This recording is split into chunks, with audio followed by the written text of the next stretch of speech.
You are listening to Peak One Sports.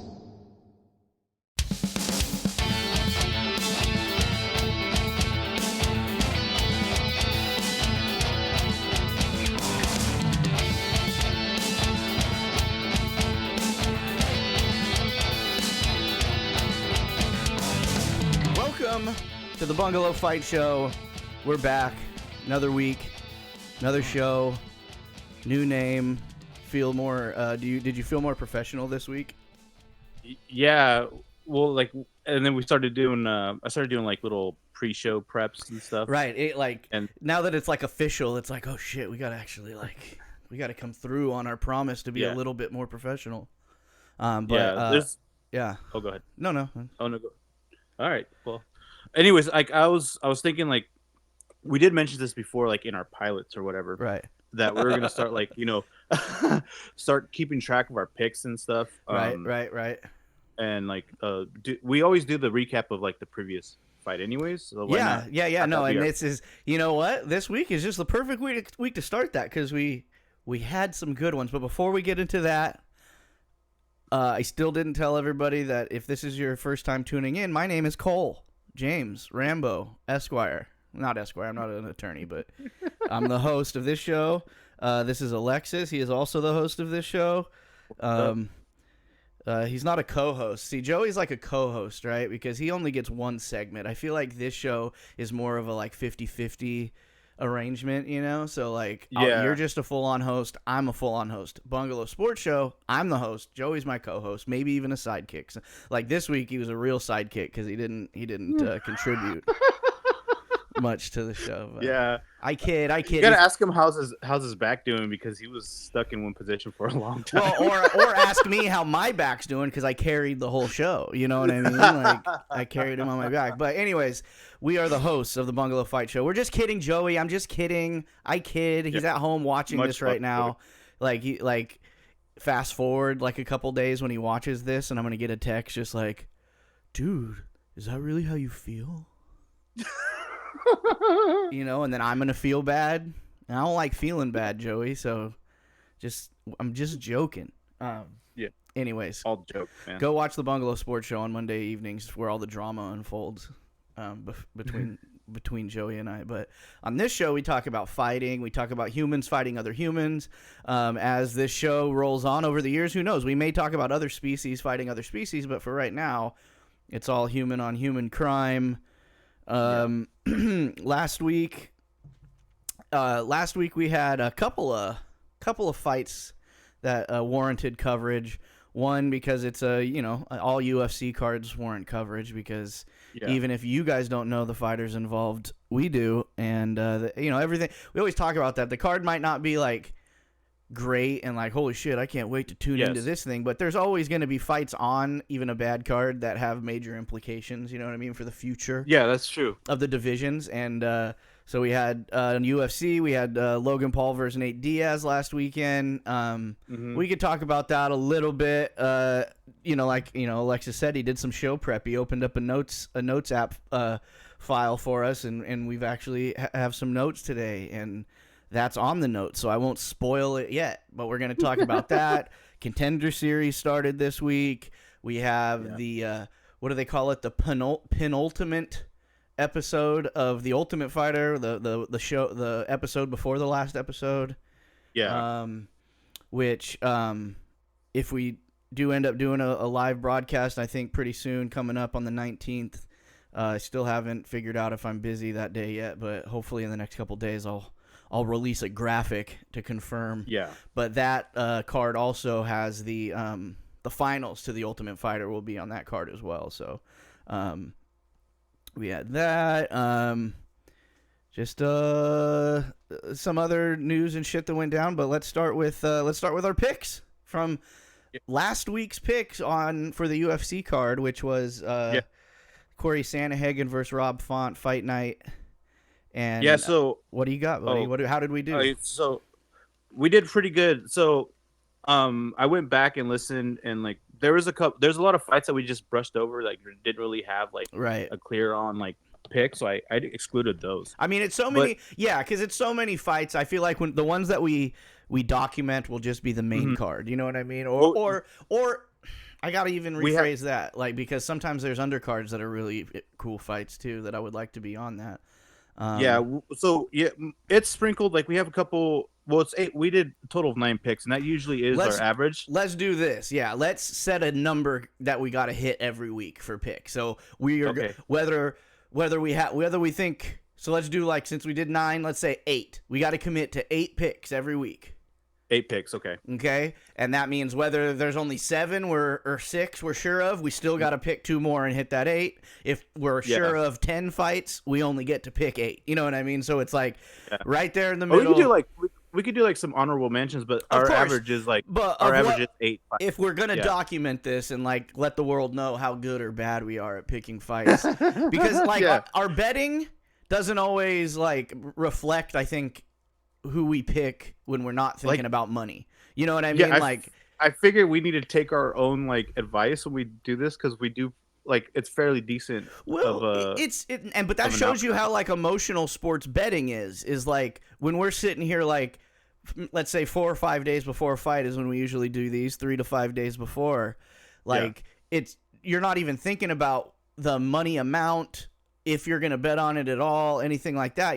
We're just sitting here looking at numbers and who the fighters are and recalling fights we've seen them in, and like really doing the educated guess right for this show, so that the listener it's worth it for them to listen. But once Saturday rolls around, babe, and it's Saturday morning, I don't got to go to work. You know what I mean? I'm tired because I stayed up till 2 a.m. playing NHL the night before.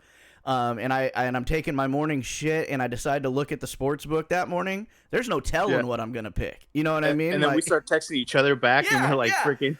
And then like we're getting each other hyped up. And you got nothing better to do on Saturday morning, so you're watching, all catching up on the embeddeds and all the little videos and all this, all the minutia, the press conferences, the weigh-ins. You're watching all this shit on Saturday morning because most of us are too busy or don't think about watching it during the week, and then Saturday. It's like, I'm open because I'm watching this fight later. So right now I'm going to watch all this stuff and get all emotionally attached to certain people. And it's like, I was just talking to Joey about this because and then we're going to talk about it more. This coming up is like football season's coming back. And I just watched The Quarterbacks, a little docuseries on Netflix. And then the Hard Knocks, the HBO like training camp series just started last night. And it's like teams I couldn't, like the New York Jets team I could never give a shit about having like a real take on other than a negative one because they're playing like shit. Like I've already got guys I'm looking at that I'm like, well, shit, I might need to pick that guy up. I'm like, you know what? They had a great team. They just didn't have a quarterback that was worth a shit. Yeah. You know what I mean? Now they got Aaron Rodgers, and you're just getting hyped up and you're like, dude, the media, they make Aaron Rodgers look like a dickhead, but God, he seems like such a nice guy. Like, and then like you just get invested. You watch a UFC embedded and you see a dude like kissing his family goodbye to go get on the plane to fly to wherever to go make weight. Yeah. And you're just like, oh man, I want this guy to win. And then by Saturday morning, an hour before the fight, you're like, no. I don't just want him to win. He's gonna win. And then fast forward, 3 hours and you're like, motherfucker, like, I hope your family starves. Like, like.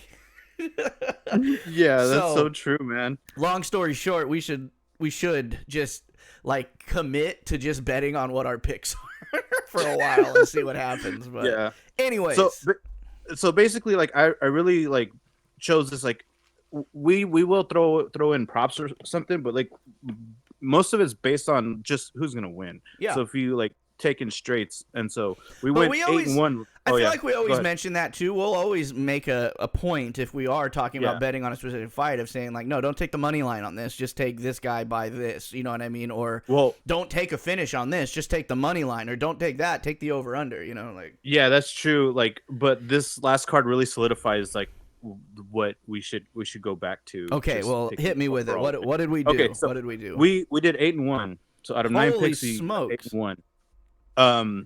I did mention in our group chat that my picks were clean sweep, but I ended up, the one that did it was the Diego Lopez and Gavin Tucker, the Fallout Boy dude. Yeah. I did mention that I would take him over Gavin Tucker, Right. Just the fact that he was Canadian. Right.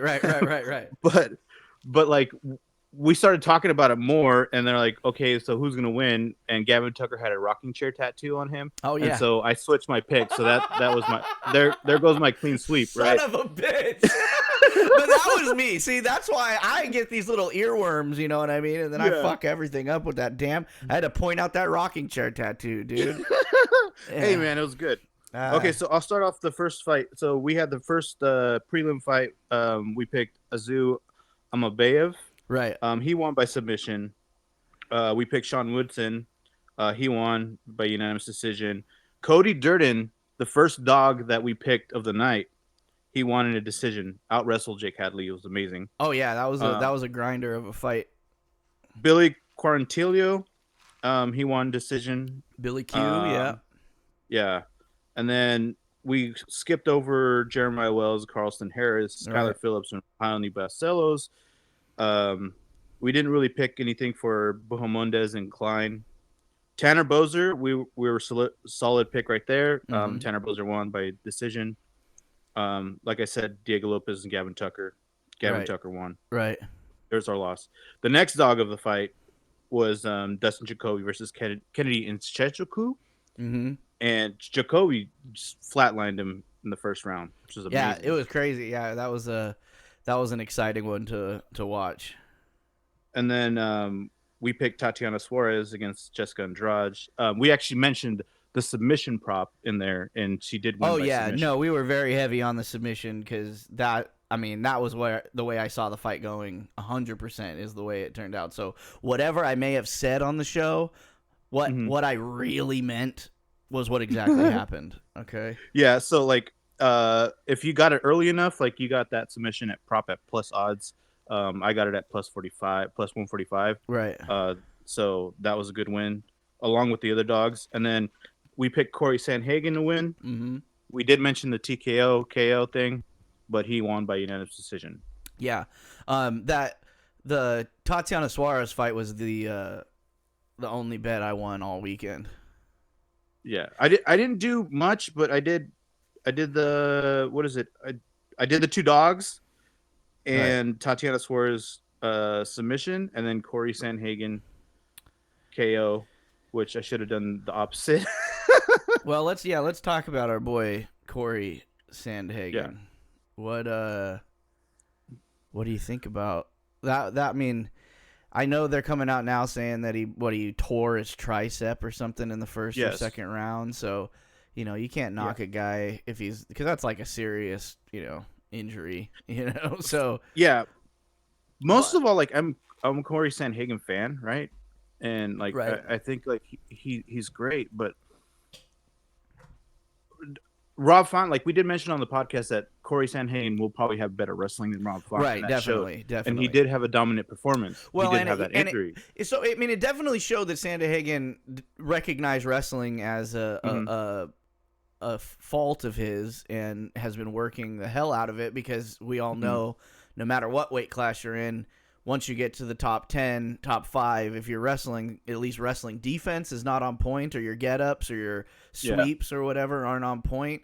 You don't have to be offensive at grappling, but you definitely have to get yourself out of positions. And if that's not all there, once you get to those top guys, you're fucked. I don't care how unorthodox or crafty or creative you are on the feet.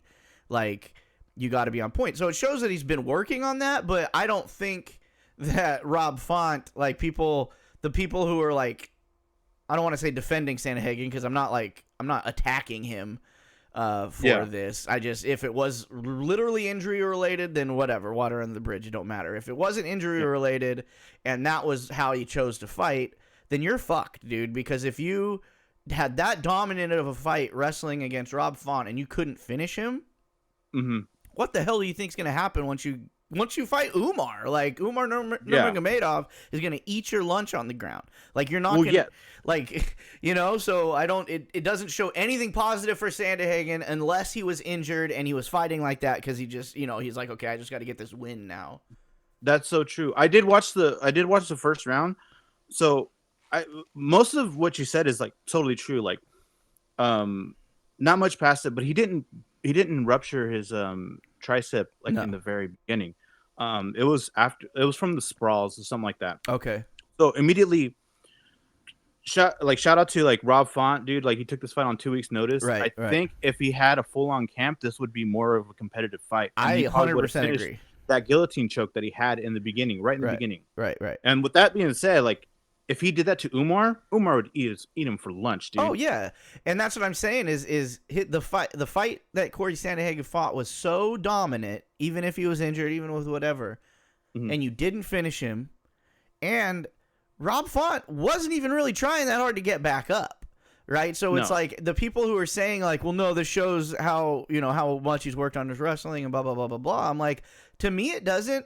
It shows that he's obviously focused on it, but it's like it's not like he had some crazy heavy top game and Font was trying with all his might, moving and squirming and trying to do shit, and Sandhagen just wouldn't work.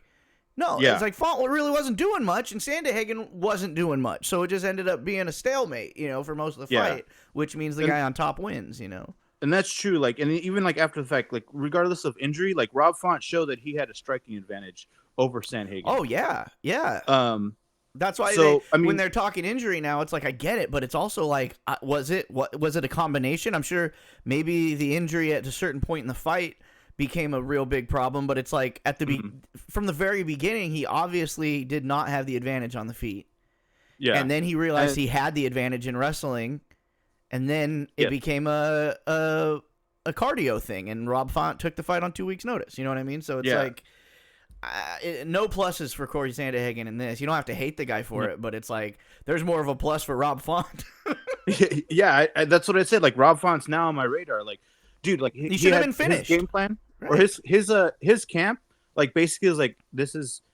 We all know Corey Sandhagen got submitted by Aljamain Sterling. Right. That first round, like the way if you watch the Aljamain Sterling versus Sandhagen fight, immediately to the ground, right, almost exactly like this fight. And Sterling took his back and choked him out. Right. Well, so and that's what I'm saying. That first round was against Aljo for a title. Aljo hands down would finish that. Round 1, dude, done. Like Umar may just beat on him for 3 rounds or whatever, but same thing. Well, Umar has like striking, so that's like true too. There's like you know what I mean? Like he that. may finish him on the feet because I would take Umar. I mean, Umar's striking is so good. Like he's probably. Maybe not straight boxing, he's not better than Font, but it's like he's almost more dangerous on the feet than Rob Font sometimes, And it goes to show like okay, so Sandhagen was talking about how like that the tricep was giving him problems during camp and all that stuff. Right. Like why didn't he go get it checked out? Right, Umar pulled out of the fight because of an injury. Probably something similar, right? And there's your opportunity to get out of fighting without even having to say you're injured. Your dude pulls out. You just say, okay, let's just reschedule it. Yeah, like or like, even go check it out because like honestly, if it was bothering him that much, like him not being on the card wouldn't have changed that much of a difference on how the outcome of the card came. It was still a great card, but I wouldn't be talking like this and saying like I don't think we're gonna see Corey Sandhagen as a champion. Right. He's now got a long layoff. He's going through surgery. He's going to be out. We probably might not see him until next year. Right. And who's he probably going to fight? He might fight Rob Font again, which is I mean, so much can happen in the amount of time that he comes back that he's not going to really lose much. Obviously, he won the fight, so he shouldn't lose anything. Yeah. But I feel like if he's going to be out that long for surgery, it's almost like Rob Font. Even though he lost, he's going to take Corey Sandhagen's spot for the until he comes back. So we got a couple names, right? So now that he's going to be gone for a while, Aljamain Sterling might vacate the title and move up. You think so? I think so. I think the whole reason why Aljamain Sterling was waiting is so he could rematch Sandhagen again. Okay. So here's 3 names that he could come back and fight when he comes back from the layover, right? So we already talked about Rob Font. We got I'm gonna exclude Aljo. But we have Sean O'Malley, which is probably the best outcome for him to come back after this injury. Well, I mean, it depends. It really depends on what happens on August 19th, really, I guess, right? Right. So like, O'Malley, I think is the best case scenario. Right. But then UFC in their MO, the best of the best, someone else is climbing up as Marab. Oh yeah, no, and Merab will wipe the floor with him, dude. And Merab's also the reason why, if you think Alexis is crazy that Aljo's going to leave the weight class, like Merab's the reason why he might leave sooner rather than later, is because that's his like best bud, and they're in the same weight class, and Aljo already wants to move up because it's a crazy weight cut, you know what I mean? So it's just like he beats Sean O'Malley. That guy, that's the most popular guy you're gonna, that's the Conor McGregor of the division right now as far as popularity and numbers. So once he beats that guy, he's got nothing. A Sandhagen rematch isn't worth sticking around at 35. You know what I mean? So I think you're right about that, and I think or they place him with Umar again. Which but I think the move in what I would do if I was UFC matchmaker. If Aljo beats O'Malley, he moves up to 45, right? O'Malley doesn't get to fight for the title, the vacant, real quick because he already lost, right? So then I think you have Merab versus Umar for the vacant title, and then you let Sandhagen and O'Malley fight when he comes back for the number one contender spot. Yeah, and honestly, like, dude, like if Sandhagen pulled out, we wouldn't be talking like this. We'd be all on the hype train, man. Of course, but it just I'd ignore all this whole like Merab and this because I would still be on the hype train. But there's like very, very rarely you see fights that give like a foreshadowing of what's going to happen. And very rarely do you see it in a victory? You know what I mean? Like in victory, Sandhagen showed us that I don't think he's not ready to beat one of those guys for a title. Like, because even it's like showcasing your wrestling. It's like, but to what end? Like, you did it for 5 rounds. You literally laid on top of him when you were standing, you weren't as good. And then when you were literally controlling him the entire rest of the fight, you couldn't finish. Like, what do you mean? Like, that's not going to happen, because if you lay on top of, even if you were to take Umar down or take Merab down, it's like, you're not just going to be able to hold them on their back like that. It's not going to happen. You're going to end up back on your feet every round. You're going to end up getting taken down yourself every round. It's not going to happen like that. And if that's all you could do against Rob Font, who of all these guys probably has the least wrestling, you know, and even when he had like the wrestling when he was on top, like Rob Font still a handful of times threatened him with submissions and had him in there. It's just he didn't have the gas tank. Like, his camp wasn't short enough, or long enough, and he wasn't fully prepared. He took it out of like doing one for the team, you know. And right. He's gonna get rewarded later. But we'll man, all I gotta say is like Corey Sandhagen proved me wrong. But now you're in that train car of the prove me wrong that you're not ready. So it's like, next fight, I'm not betting on you, bub. And if you come out and you prove me wrong and you go out there and out wrestle, Merab Dvalishvili or dominate Umar or whatever, then then we can talk. But as of right now, Corey, with your torn tricep or whatever, let's talk about the freak show of the weekend. And I think this is, we just better get used to it, right? Like, people have to get used. Like, MMA, boxing, sports purists just keep getting angry at this Jake Paul stuff, this influencer fighting stuff, but it's just like, this is where the world is going, right? We're all getting older, and the people that are younger than us, including young Joey, who isn't that much, he's 10 years younger than us or whatever, like, they eat this shit up. They love it, right? So I'm just trying to embrace this shit from now on, right? It's something that's entertainment. It is what it is. I accept adults who love wrestling, WWF wrestling, WWE, I'm sorry. Yeah. So it's like, I'll just put it in that. Not that it's, scripted, because I definitely, after this weekend, he fought Nate Diaz, the one guy that you really can't buy off. Mm-hmm. And he still won, Jake Paul. So you can't be calling his shit scripted anymore. You know what I mean? And, I mean, I don't know. I don't know what to think after this fight, because it's like, the whole thing was like even the commentary was so bizarre to me. Me and Paris just sat there and we're just like, we were commenting on the commentary more than the fight, because it was, I mean, I don't know what to think. It's not like, an HBO production, but it was like the pro boxing guys, it's just like, did you not, even though this is his first boxing match, like, did you even go back and watch a single Nate Diaz fight just to kind of get a feel for what his fighting style is like? Because he has a boxing heavy MMA style, so it's like you're going to see pretty much what he's going to look like as a boxer. You know what I mean? If you just go watch a few of his fights. And I feel like that is just like the prerequisite to being an announcer, analyst type character is like you go watch a little bit of game tape. You know what I mean? Like, and then so you know they were way off the whole time on just judging Nate and like what was going through his head or his fight, and because the whole time it's just like, no, this is if you didn't think this was gonna happen, like all of us who bet on Nate. I bet on him in a decision. I didn't bet on him to finish. I bet on him. His only shot was going to be to just get to the end and have tired him out so much that he can put together a decision. You know, he would have had to start. He won the last 3 rounds, I think, just on pure numbers. You know what I mean? Like, amount of strikes thrown, but he had already been hit too hard and too many times up to that point. That switch would have had to been thrown in the 4th or 5th round to where, you know, he had to start taking over back then, not in the 7th. And like. Yeah, that's true. Once we got past the 5th round, I knew he wasn't winning the fight, right? Because it's just like Nate's not going to starch him. He's not going to knock him out cold. You know what I mean? Like, it's just not going to happen. Yeah.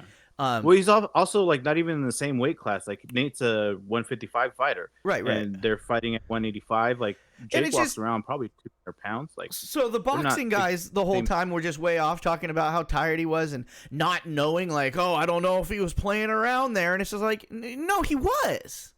Like he always plays around. That's even if he gets knocked down or knocked off balance, like there isn't, even when he got TKO'd by Josh Thompson, he wasn't out cold. Like he got hit with one of the hardest head kicks you'll ever hear, got sat on his ass, a couple punches thrown at him, and they got, you know, the ref stepped in and he stood right up. You know what I mean? It's like, everybody can get, you're not gonna, that type of fight he wasn't gonna get knocked out if it was past the 1st round.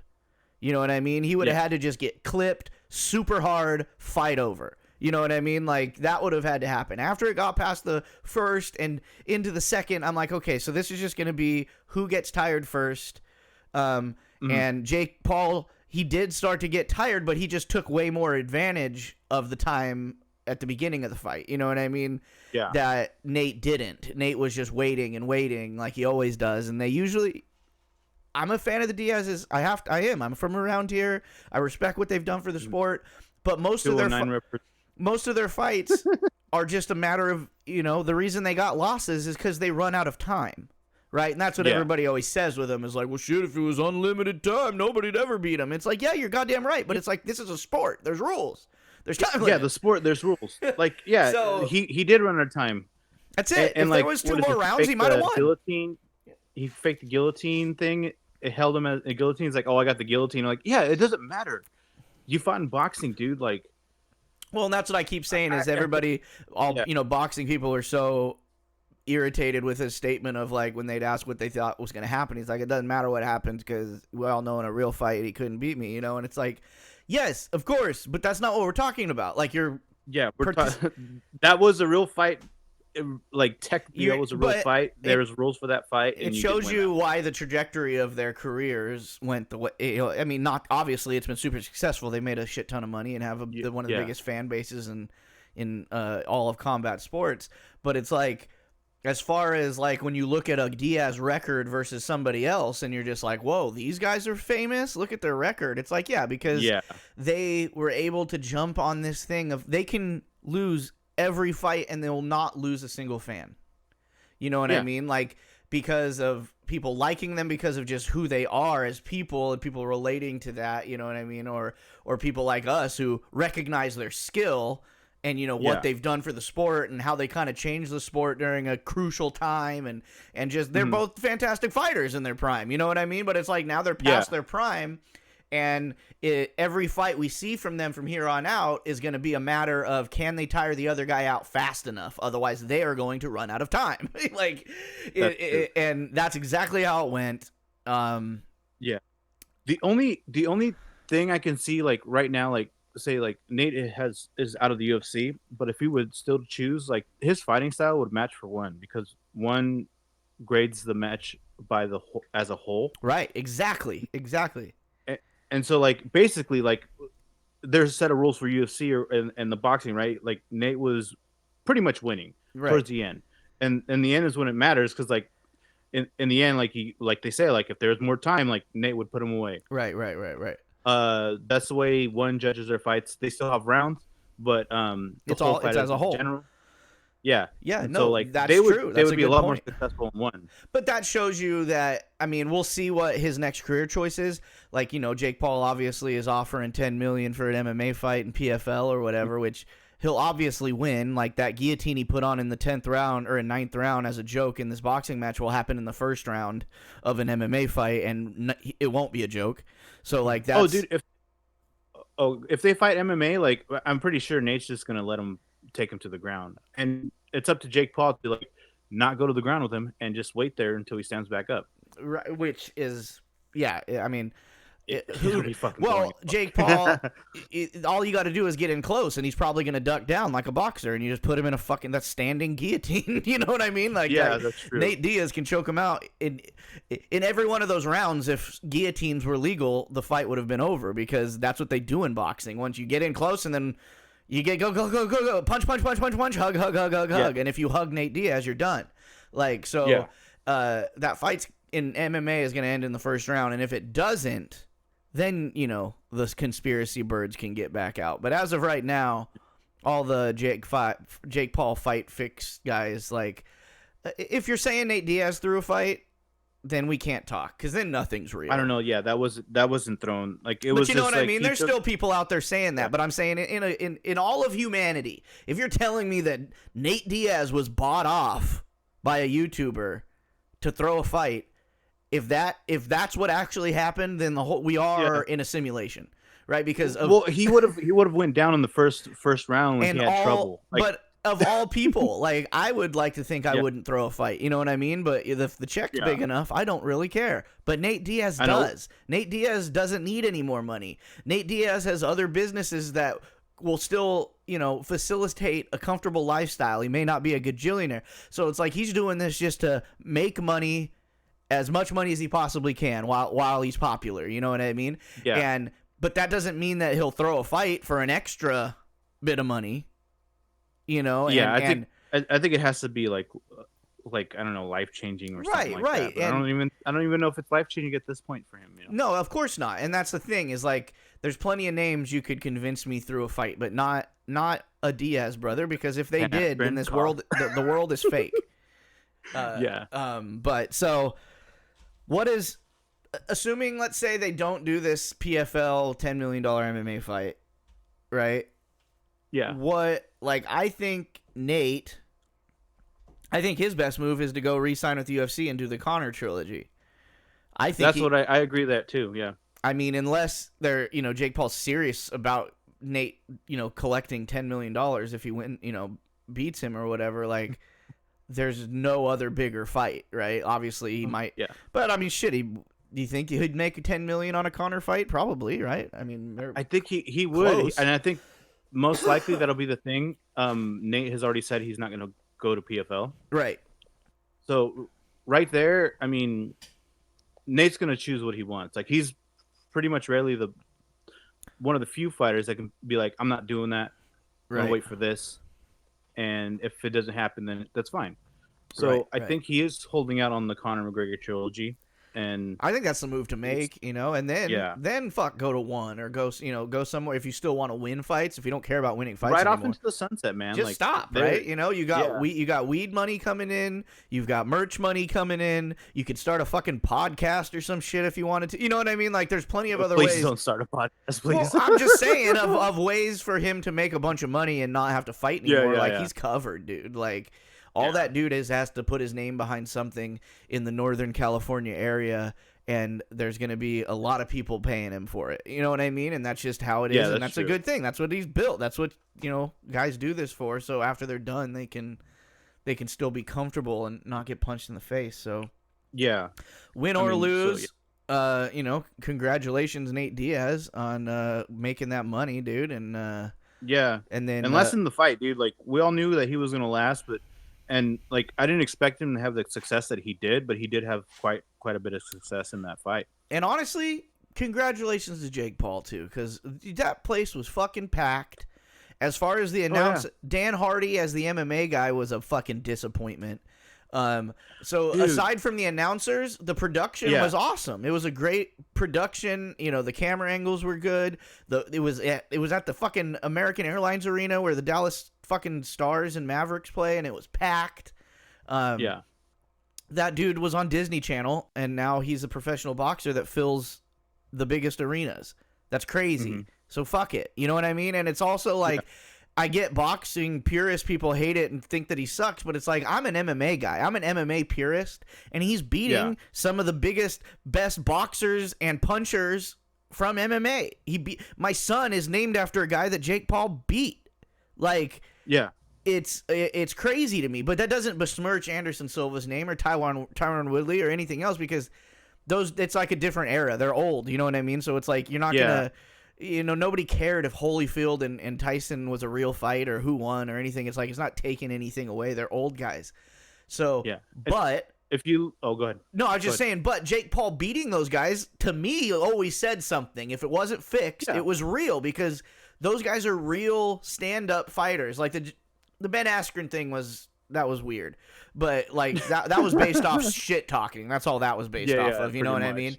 But the Tyron Woodley thing, I know Tyron, he looked bad in those fights, but it's just like, that guy had put so many people's lights out. There's no way you can tell me that he's not a dangerous guy. The same way he was fighting those fights. Like, exactly. Anybody watched, nobody in the UFC hit him like Jake hit him. You know what I mean? So it's just like, that's the end. Like, if he just didn't eat that one punch, and it just he's 40 fucking years old and whatever else. Like, it just is what it is. Anderson Silva, like, it went to a decision and he fucking dropped him at the end, but it's like, Anderson's almost 50 fucking years old. You know what I mean? So it's like, the fact that he took that punch and didn't have a stroke is probably a miracle, you know? Like, so I'm not talking about that. I'm just talking about the fact that he's got to have some legitimate skill, like, leading up to this point, Jake Paul. It's like, he has to, because those guys are legitimate people no matter what the age. They're going to be dangerous if you don't. If they don't have to worry about you taking them down, they're going to be dangerous. You know, like. Yeah, and honestly, like, regardless of what the purists say, and like I was like on the whole, like, Jake Paul's, like, it took after the second Tyron Woodley fight when I was like, he's legit. He's getting his experience. Right. He's not getting his experience the way a normal boxing trajectory is, but why he's still getting it. That's why it's so funny when people are like, he's got to do it. It's like, why? He's already got the opportunity to make millions and millions of dollars while he's getting his experience. So why would he just go fight nobodies and make no money just to get experience? It's like, those guys would all do that too if they had the popularity already. Like, it's so stupid. And it's like, if he's going to put on these big events and make a bunch of money doing it, he can't bring some scrub no name in there. He's got to bring in somebody who's going to bring more eyeballs, right? So that's how you end up here. And for someone to say, like, he's not coming up the right way, it's like, well, yeah, because he's doing something nobody's ever done before. Like, there's been plenty of crossover athletes and celebrities who have tried to be boxers or whatever else over the years and fought amateur shit, but it's like, no, like, he may never fight for a legitimate boxing world title, but that's why this is something totally different for combat sports. It's like, we get to see some fights, but it's like, don't tune into it if you think this is going to be, you know, a fucking Errol Spence versus Terrence Crawford. You know what I mean? Like, it ain't going to be that. You know, these guys, like, as much, even though it's called boxing, if you're tuning in for that kind of boxing, the skill levels, of course it's not going to be that. But it doesn't mean that the fight can't be interesting, and it doesn't mean that it's fake, and it doesn't mean that, like, you know, whatever. I don't fucking know. It's just weird. I'm like at the point with this. I was like, okay, Jake Paul's gonna have. It's gonna be circuses, right? It's gonna be circuses, whatever. He did lose to Tommy Fury. Tommy Fury's not that much of an experienced boxer. Right. He did lose, but honestly, like, if he doesn't fight, like, say, like, if he's on this trajectory of, like, fighting retired MMA people, if he doesn't fight Robbie Lawler, then I'm not freaking interested. Until he gets into, like, the right. And that, like, Tommy 13, Fury fight 14, is like fights. For the people who are still talking shit now that he went back to fighting, you know, an MMA guy rather than fighting another boxer. Like, Tommy Fury, like, yeah, he lost the decision. He should have, right? Because Tommy Fury is what you guys are calling a legitimate boxer, right? He's come up. His brother's a boxer. His family's boxing. He's fought some decent enough guys or what? I mean, whatever. Why ever you think that Tommy Fury is more legitimate than Jake Paul in the boxing space? He beat him by decision. So there you go. Jake Paul is right where he should be. He's losing. It was a close fight. Too. But he's losing a decision to a low-level boxer. A low-level professional boxer, and he's beating high-level MMA guys in the sport of boxing, right? So it's it's just like a different division,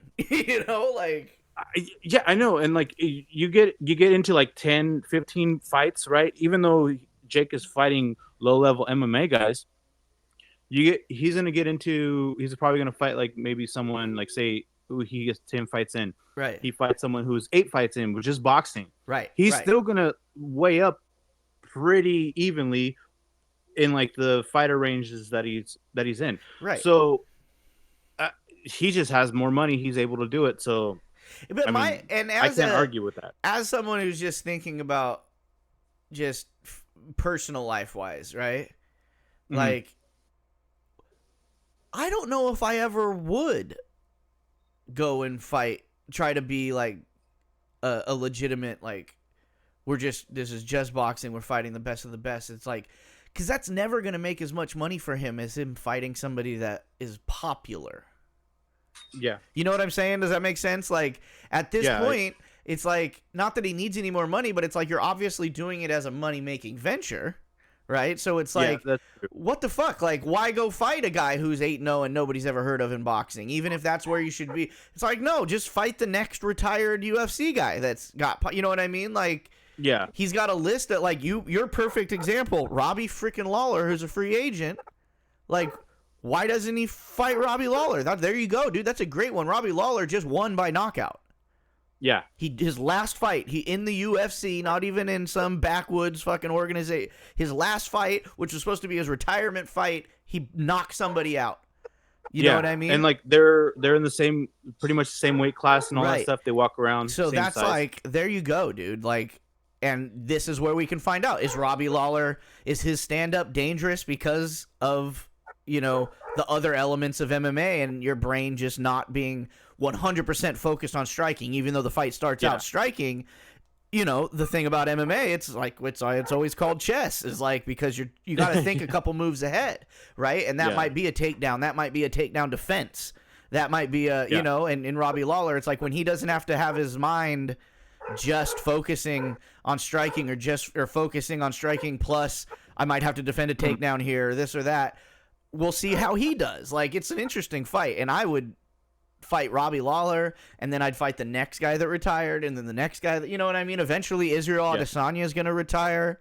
You know what I mean? Like, yeah, pretty much. I get just why fucking go fight some boxing turds, dude? Yeah, like, no. You're gonna make money either way. And to me, it's more interesting. You know what I mean? Like, but that's me. I just like watching MMA guys fight, but I don't know. Anyways, so what we got next? Like, all right, I talked too much about all that stuff. Let's get into these. Let's just get into these picks for this card coming up or this breakdown. Okay. All right, this weekend coming up, August 12th. That's my 16th wedding anniversary. For those of you that care out there, we've got Vicente Luque versus Rafael dos Anjos. Mm-hmm. Couple lot of good fights, or prospective good fights going on here. All right, so we got Juliana Miller versus Luana Santos as first fight. Is that what you got? Yeah, I got that. Okay, Yeah, so Juliana Miller, I'm going for her. She was on Contender Series. I remember her. Wrestler, her stand-up is not great, but you don't need to be when you have some wrestling in your game. Was she on Contender Series or was she on a Ultimate Fighter? I don't know. I just remember we chose her to finish. She did finish, but I chose what is it, under 3.5, and she finished it after. Oh yeah. No, for some reason I feel like I see her in my head talking like she was on Ultimate Fighter, like a talking head. I don't know. Anyways, yeah, I agree. She's a pretty skilled fighter. but I won't be putting on that because we currently have a ban on betting on women's MMA. But okay, yeah. What do you got next? Damon Blackshear, Jose Johnson. Yeah, I'm not really sure about this one. I just want to see. I'm leaning towards Damon. Yeah. Or Damon, or however I think it's Damon because the apostrophe. Yeah, that's what you would think. But when I've been trying to pay attention to how John Anik says people's names lately, because I feel like he puts in a lot of homework to make sure that he says it the way they want him to, and I believe he says Damon. But well, I guess we'll find out this weekend, won't we? We'll find out. But yeah, these guys are not too popular. But Damon Blackshear. I've got to give him the slight edge in this one, just because I feel like he's been around a little bit longer. Yeah, you know what? Okay, I'm not gonna. We're not gonna shy away. Okay, so I'll take Damon. That'll be the official pick, Damon Blackshear. Well, remember we only get 8, so fuck Damon. Yeah. Okay, we'll save him if we need to. Yeah. He's not on my top 8 yet. Moving on, women's strawweight bout. Jacqueline Armorim versus Montserrat Conejo. I'm a big Montserrat fan, dude. She's got a cool name, but I'm also just a huge fan of her fighting style. She's got those throat tattoos. Dude, the throat tattoo is insane. She's nuts. Also like heavy wrestling. Well, so, and because because she's from Mexico and has neck tattoos, she likes fucking black metal. Like, yeah. Like we love black metal at the Bungalow. Oh, dude, Mexicans love fucking extreme metal music. I guess not all of them. That's a generalization, but they are a culture who appreciates. But when you see someone tattooed up like that, you're like, I know. She's fucking, she's doing something. All right, but she's definitely my pick in this one. She's a dog too. Oh yeah, dude, for sure. Like, I have a feeling she's gonna be way bigger, wrestling heavy. She's all about going to the ground. This is what I like about her, is that she goes to the ground and she wants to finish the fight. Right, she's big time finisher. She's got herself into some like sticky situations trying to finish, but that's the story of being a finisher. You know what I mean? You go out there and you there's fighters that go out there to win the fight, and there's fighters that go out there to finish the fight. And there's 2 ways to go about it, and she's definitely a finisher. That's for goddamn sure. Yep. Let's see. Moving on, we got a heavyweight bout: Josh Parisian versus Martin Bude, Slovak versus the good old American. What do you got in this one, man? I'm not. Bude all the way, man. Like, I've seen him. He fought. I don't know what's the other guy. I'll just skip over like trying to go back to other matches, but like there's like 5 names in this division. Yeah. That pop out, and he's one of them. And there's a reason why. Like, it's not really like he can last the whole round. Right. He can win. And he also has punching power. Yeah, and he's a decent favorite going in. He's a minus 218 right here. So yeah. So Bude, I'll just pick him. You might make the top 8, Bude. I don't know. Moving on, featherweight bout: Francis Marshall versus Isaac Dolgarian. Isaac gets the dreaded shadow picture. Let's see if they have any stats for him. The stats aren't loading up. Aren't they loading up? No. Well, Isaac is 5-0. He's U.S. and Francis Marshall 7-1. Let's take a deep dive on just like the past couple fights that he has. What is it?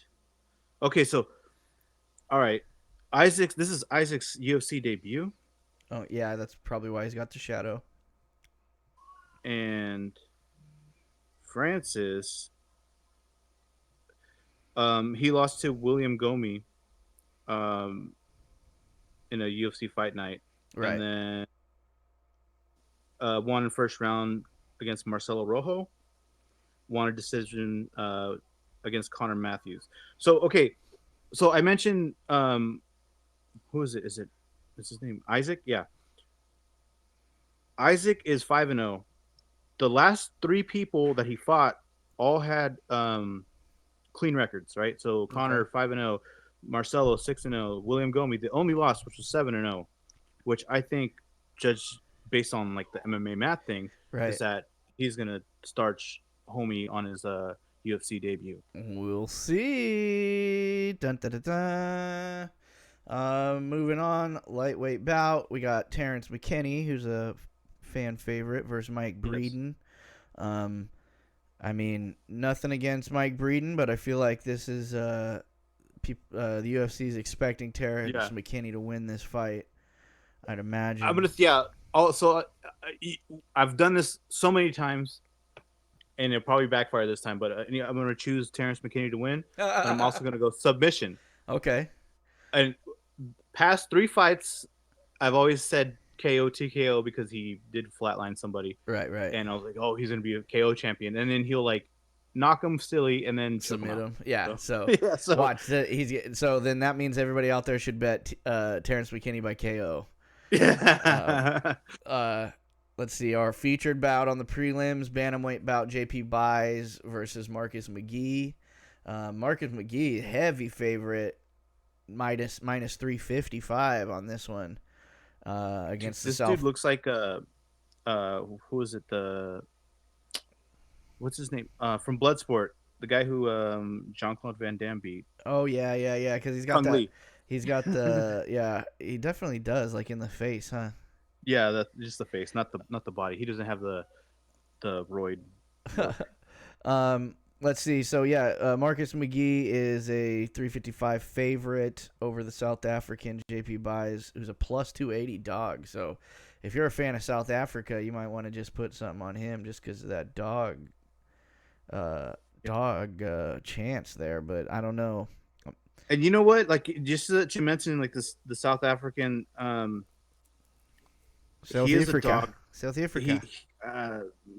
You know what? Never mind. Like his past couple fights, this might be. You know what? This might be like a win or cut situation for boys, because he is 3 losses right now, with one canceled bout. That sounds about right. Like what you said, like he could be a good dog right there. He could be a good dog because if he's fighting for his career, it could change the dynamic of the fight for him. You know what I mean? But I can't put aside that Kung Lee looking face, man. I'm gonna pick Marcus. Yeah, Marcus all the way. I think in that one, there's a reason he's a fatty favorite. And he's from the U.S. and so like USA is the greatest country in the world. So. Look, I've got the rare Carhartt button up on today. I got a trucker hat. Yeah. I'm super American right now. So yeah, we're going that. But we got America versus American Crime on the opening fight of the main card. Middleweight bout, Josh Fremd versus Jamie Pickett, and we got another fat favorite and a fat underdog on this one. Minus 325 for Fremd, plus 260 for Pickett. What do you think? Yeah. Fremd is straight up wrestler, right? Yeah, Fremd's a straight up wrestler, but that's good power. That overhand, he threats with the takedown. The overhand's always there for him. Josh Fremd was a plus 450, I think, favorite last time he fought. Oh shit! Okay. And he was on his last fight of his contract. Starched dude. I don't remember who. Oh, I could just look this up. Why am I doing this? Cedricus Dumas. Yeah. Was it that one? Oh, he won at the guillotine choke. Maybe. Okay. Well, anyways, like he did like put hands on him. Mm-hmm. So I'm gonna go Frem here. Yeah, I think I think Frem is gonna be one of those guys that kind of works his way up, and then loses one, and then works. I don't know. We're gonna see. But the way he came out in his last fight, if he fights like that again, I think he beats Jamie Pickett. But I mean, you never know. Jamie Pickett. I mean, he's on a 3-fight losing streak right now. He has good attributes, like his striking is good. He uses his length a little too much and is a little cautious, picking his punches or whatever too much. And Frem is just like get in your space, like throw everything, just rush you. and so right, and I think it's gonna happen. Yeah. All right, moving on. Another middleweight bout. We got AJ Dobson versus Tafon Nchukwi, straight out of Cameroon. Probably the only Cameroonian guy on the card. Yeah. But he's fighting an American, so I don't know what we're gonna do. He's the fave, but it's kind of a small favorite, kind of a pick'em, minus he's 142. Wow. Okay, so I'm gonna go with Dobson, man. They're pretty much even in fights, 6-3 and 6-2. Right. Dobson with 6-2. They're both on losing streaks right now. But so let's go. The last loss that Dobson had was against Armin Petrosian. Right. Which Armin Petrosian is a freaking beast. And let's see, Tafon's last. And the thing about Dobson too, he's got a real classic haircut. Oh man, Carlos Olberg's a beast as well. So yeah, this is tough. But you know what? I'm gonna take Dobson, man. I'm going Dobson. I mean, he's got the red, white, and blue behind him, and then he's also got a sweet classic haircut. Yeah. And those are all the reasons you put money on fighters. Women's strawweight bout. We got Pollyanna Viana versus Yasmin Lucindo. Yeah. And I mean, I'm a Pollyanna fan. Have been. Yeah. Hands down. Have been for a minute. She's a dog in this fight. So she's definitely a dog I'm going to be looking at. But no, we got the women ban. You know what? I keep forgetting. No. See, that's my gut. My gut starts thinking. No. Like, oh yeah, that's true. Because like we picked her last time, and I thought she lost that fight, and she ended up winning in decision. Right. No, that was. But you got to take bad judging is also a part of the game. Okay, it's like I fancy myself a hockey player, right? That's my favorite sport of all time. I play it myself on a weekly basis, and one of the things you have to embrace in hockey is that every goal that is scored by your team is a good goal. Doesn't matter if it bounced off of a defender and went in. Doesn't matter if you kicked it and they just didn't see it. It doesn't matter. It doesn't matter if your back was turned. If it bounces off your shin guard and goes in, that's a motherfucking goal, baby. And that's true. There's no such thing as a bad goal, right? And even if you win a bad decision, like the first thing about a bad decision, it's got to be a close fight to begin with. It doesn't have to be razor close. There's been some pretty bad ones where you're like, that guy obviously lost. But the fact remains, we're 20 years deep into bad judging, right? Boxing is 100 years deep into bad judging. It's a fact of the matter. It's just gonna happen in combat sports. The people judging the fight aren't always going to be the most educated. They're not going to look at the fight the same way you do. So if you're saying, oh, she got a bad decision, she won the motherfucking fight, and that's all that matters. All right, there's no such thing. I'm all positive from here on out. Okay? Yeah. Well, even though like, okay, so if we were talking about last week, we were talking about how like if you take him to the ground, like that's it, you won the round. Right. Even though in her last fight, like I do remember that she was threatening with submissions, like she was always working off of her back. So maybe that's what got her the win, right? Because she was threatening while the other person was not doing anything. And that's the thing, is that it always just ends up being an opinion-based thing. You know what I mean? It's like, do you know what you're looking at when somebody's setting up an armbar from the bottom? You know what I mean? Do you know what you're looking at? Or are you just fixated on the person on top must be in control right now? You know what I mean? Like, because they're on top, they must be in control. The other one can't do shit. It's like, no, that's not true.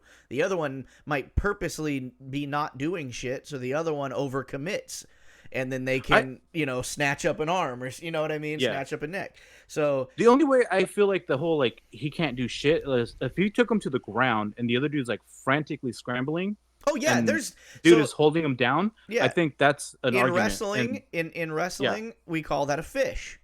So like, because they flop like a fish, and that there is moments when you can tell that. We spoke at nauseum at the beginning of the show about Corey Sandehagen's performance, and Rob Font, not a fish, but no, Rob Font did not put up the same fight as somebody else who is more skilled on the ground would have, right? So then that goes in. Then that fight becomes a totally different fight if Rob Font is fighting like Polyana Viana and he's trying to, he's ruthlessly just trying to set up submissions and shit from his back, maybe not getting up, not being able to stop the takedown, but still trying to pull off some offense, right? So it's like if Rob Font does that in that fight, I got no problem with him winning a decision, maybe. You know what I mean? Because so in hindsight with the Polyana fight or anybody else, now that they're judging fights differently, and what we've been calling for is like don't let wrestling dictate the entire fight. So maybe that's on us. We called for it. Now they're giving us decisions based off of, submission attempts. Rather than just takedown. So Polyana, you're my girl, dude. Yeah, and it's classic striker versus grappler. Polyana's the obvious grappler here. Right. So, and it should be a good one. It's women MMA, so, if you've paid attention to us long enough, it's got nothing to do with sexism. It's gotten to do with the fact that our pocketbooks have been strongly affected by women's MMA, and we're trying to stay away from it. Light heavyweight bout. This one's going to be entertaining. This is Khalil Roundtree, Chris Daukaus. Both guys had their own version of a hype train going for a little while. You know what I mean? Both got knocked down a peg or two, and both are back on a nice little journey right now. Yeah.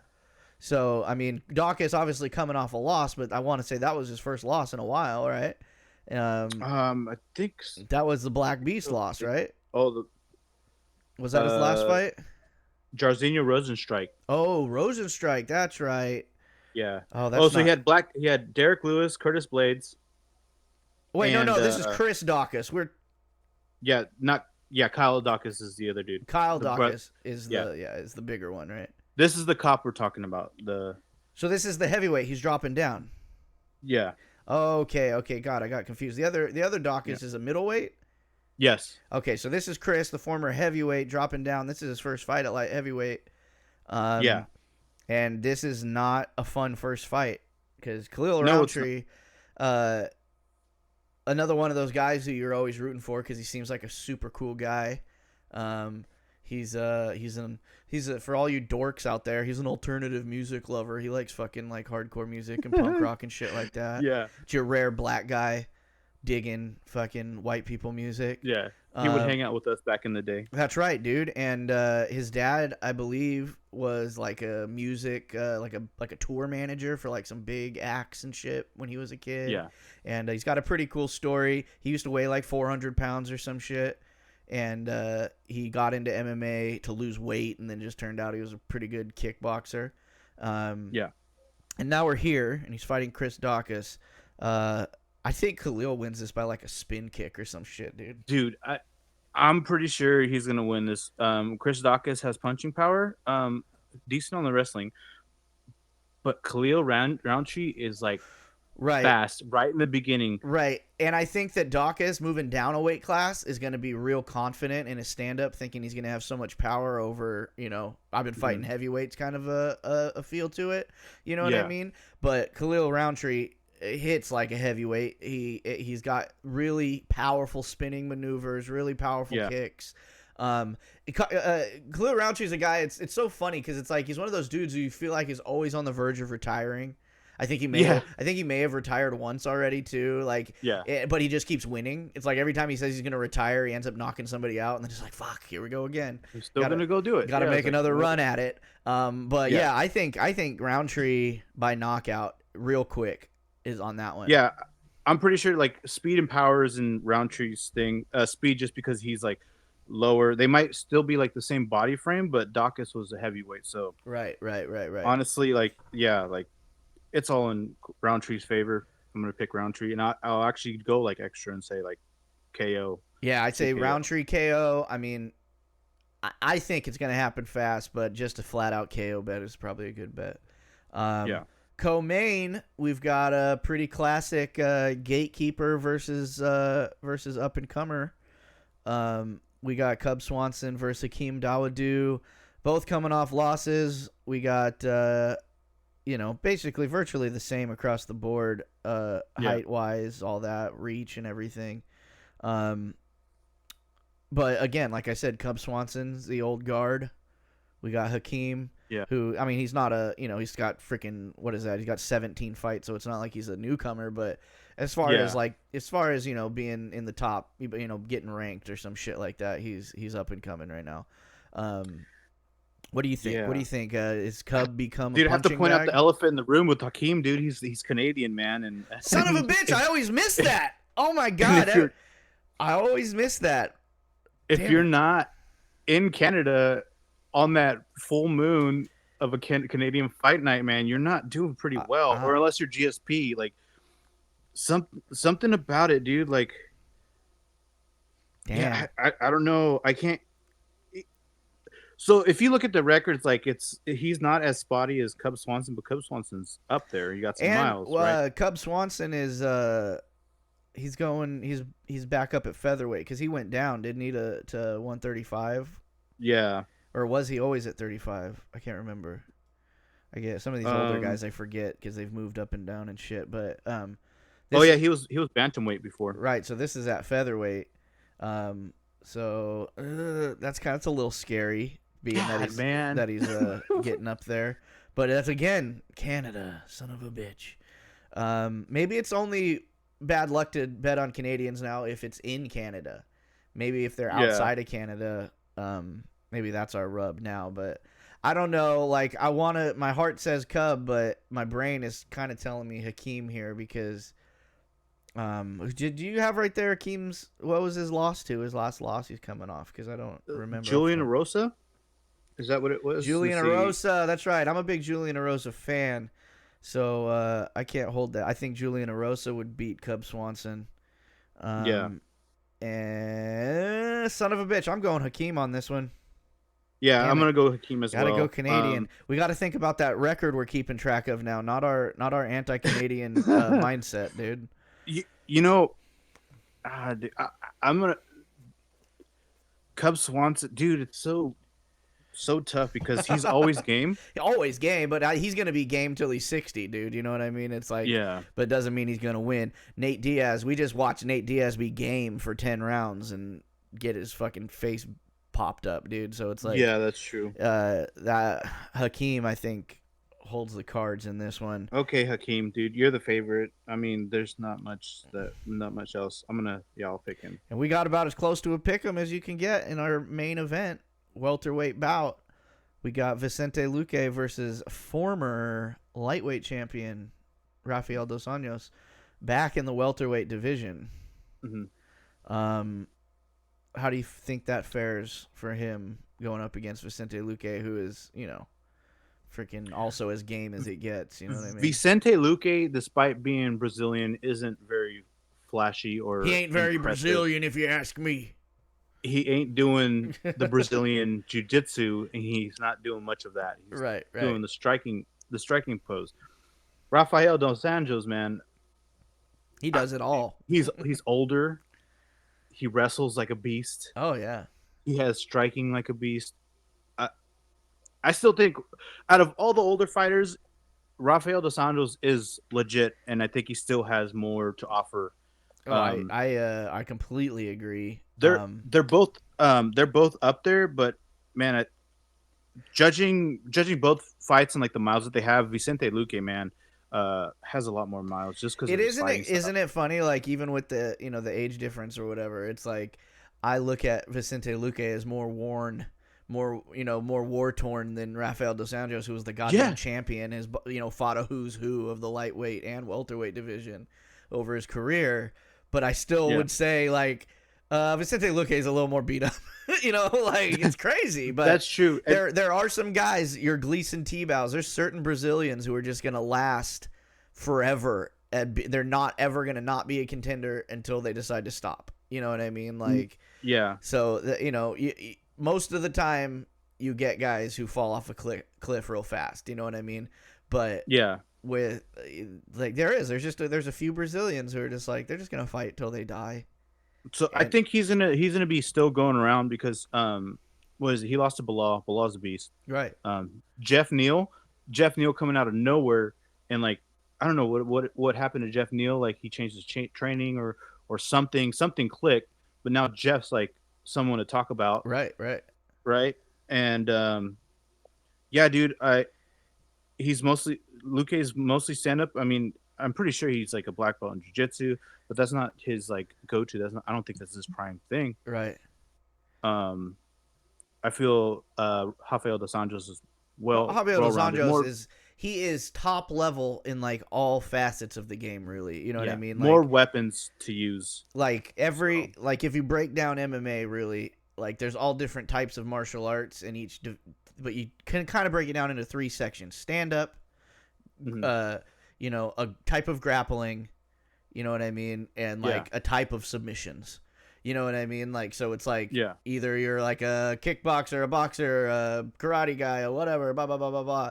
You're a wrestler, a sambo, jiu-jitsu guy, or you're you know, in your takedowns and your grappling and stuff, or you're a wrestler, a sambo guy, or a jiu-jitsu guy in your submissions, or a judo person. Like, there's those 3: stand up, wrestle, you know, grappling, and submissions. Rafael dos Anjos is top 5, top 10 in any division. You know, like if we were looking at like player stats, like on a video game, right, like well-roundedness, like, all the attributes, like all of them full. Yeah, exactly, 100%. It's literally just an age thing. I think that is his only. It happens to everybody. So it's like you're slow. You're just gonna get a little slower, but that skill set is still there, no matter who the fuck you're fighting. And I would even go out there to like put that, like even like back in the day, he was supposed to fight Conor McGregor. Right. I think he would have worked Conor McGregor. Oh yeah, I believe so. There would be, and if that happened, there would be no, what is it, Nate Diaz fame, right? You know, because or at least not what it became. Beat him to the punch, you know. Yeah, what it became. So like it's so funny anytime Nate Diaz. Let's wrap this up real quick. So yeah, I think what do you got? Who do you think we're going? Dos Anjos all the way? All the way, right? Dos Anjos all the way. All right. So what are we doing for our 8 picks? All right, so let's go top. So go Dos Anjos, Hakeem, Khalil, Dobson, okay, Fremd. How much is that right now? That is 1, 2, 3, 4, 5. Terrence McKinney. 6. Marcus McGee. 7. Okay, and then I gotta throw Montserrat. Yeah, we gotta put her in there. All right, there we go, dude. There's our 8 picks. Follow it. I mean, now that we're making official 8 picks, can you either text those to me or add those to the chat thing? Because I'm gonna make I'm gonna make a graphic and I'll share it on all our social medias now that we're doing official picks every week. I'll start putting them up. But anyways, what I was just real quick to wrap this up, to bring it full circle back to the Diaz Jake Paul thing. You know, anytime, especially being from the area, like anytime there's a Nate Diaz or a Nick Diaz, anything, like the is not just the casual MMA fans. No. These are people who have probably the only MMA they've ever watched has been a Diaz fight, right? It's just because everybody tunes in the 209. You know what I mean? And it's just like, it's so funny that like I saw so many people on my feeds that have never mentioned a Diaz or fighting or even sports period, that just they share in a screenshot of the pay-per-view and it said, not surprised, motherfucker. And it's like, I saw them all like the day after, you know what I mean? So it's always funny to look at it. It was like, yeah, me neither. It was what we all thought was gonna happen. Like, he fucking ran out of time, got beat up and ran out of time. And it's like, you know, it's like how quickly. And then it's always, you know, the makeup post after you look stupid because of that one. Then you got to post the next day of the whole, like, if it was a real fight, if it was a street fight. You know, a street fight. Like, there's no rules in anything, but we're not talking about that, dude. All right, this isn't street beefs. One of my friends on my wrestling team's dad was undefeated in bar fights, dude, in Manteca. Okay, so but you know what else is legal in bar fights? Carrying a knife. That's right, dude. What are we talking about? Let's go to Russia, dude. We got to go get in. Like, if it was one of those Russian phone booth fights, or like one of those 4-passenger, the fucking car fights that they have over there sometimes, or like even one of those crazy like 8-on-8 tag team MMA matches. Jake Paul would be fucked, bro. Anybody would be.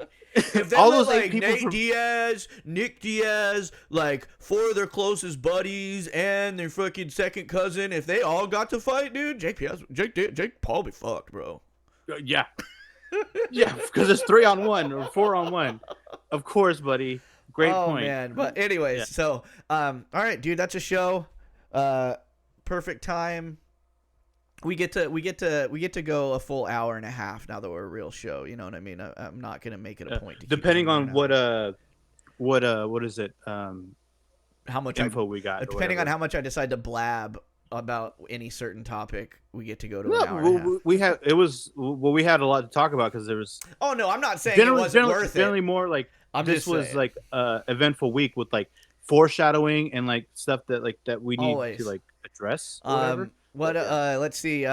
Things we didn't say now that this is a real show at the beginning of the show. This show, just like all the shows on Peak One Sports, are brought to you by Betalytics. Go to Betalytics.com and get 25% off your profile with promo code Peak1. It really helps, as much as you may not think it does. If you are inclined whatsoever to sports betting, give it a shot. You can cancel it after a month, dude. You get 25% off that first month and then fucking cancel it. Just give it a shot. You get those algorithms. Go, and then if you win, if you're already using them, if you win, make sure you post about that shit and tag them in it, because they repost all their, anytime somebody used them and then they screenshot it, tag them in it, all that shit. They're active on social media. And they give out a lot of free info, too, if you follow them on social media. Like, they give out a lot of charts and graphs and shit about baseball I don't understand and stuff like that. So, anyways, we both have daddy duty to get to, so me and Alexis are going to get out of here. Thank you, Peak One. This week, I believe, the 17th, August 17th will be our first live broadcast on Peak One of some good old Friday Night Lights Texas high school football. It's going to be video and commentary. Let's go live on Peak One Sports. You may even see a little commercial break brought to you by the Bungalow Fight Show. Make sure you tune in then. But we'll talk to you before then. We'll talk to you next week. But until then, for sure. Thanks, Alexis, and everybody else. Enjoy the fight.